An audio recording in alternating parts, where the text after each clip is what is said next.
31 травня буде повнолуння, дуже вам рекомендую максимально меншу кількість часу проводити з людьми, контактувати з ними, щось там з'ясовувати і так далі. Через те, що дратуватимуть люди просто своєю присутністю. Може бути таке виснаження, можуть бути сни, які вас так і стірзають, де ви вже там просто виживаєте. Можуть бути різні оці такі сущності, які підкріплюються, і ви не можете пояснити, ну от воно так щось таке от робиться, розумієте? Проблеми з здоров'ям, агресія на максимум, якісь такі нерозуміння, якийсь тупізм людей понад норму, якісь такі моменти, де ви вже просто не видержуєте ні силою, ні чим, розумієте?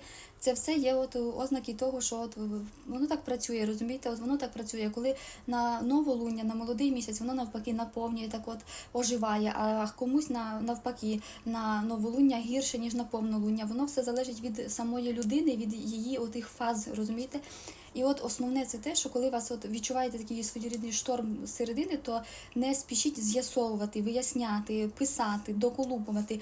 Почекайте, просто почекайте. Так само, якщо ви приймаєте рішення там звільнитися, піти, розвестися, там ще щось, теж зачекайте. Хоч 3 дня до, 3 дня після, уберіть це все.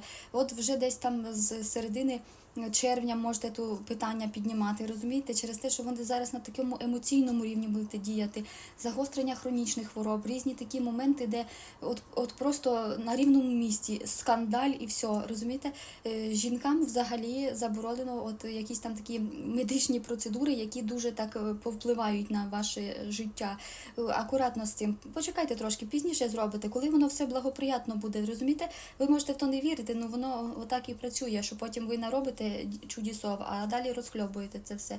Треба також розуміти, що це період завершення. Тобто, якщо, наприклад, ви дуже довго там хотіли щось, да, то це от такий період, що воно може закінчити. Наприклад, ви там дуже взяли кредит і дуже довго його виплачували. То от якраз цей період, коли ви можете його закрити, погасити, виплатити. Або там, наприклад, коли дуже робити класно практики різні на закриття, на відрізання, на прибирання, на очищення. Якщо у вас є долги, то робіть практики на закриття цих боргів. Якщо у вас там є, ви комусь позичили гроші, то дуже класно, коли ви їх віддасте.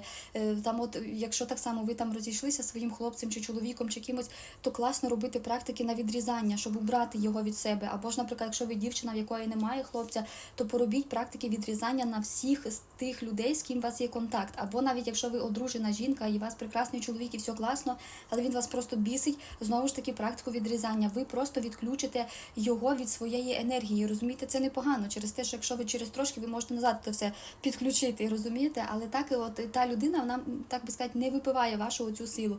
Дуже є багато ситуацій, де жінки реально віддають всю свою цю таку енергетичну силу чоловікові, а сама потім ходить виснаження, тому будьте дуже уважні.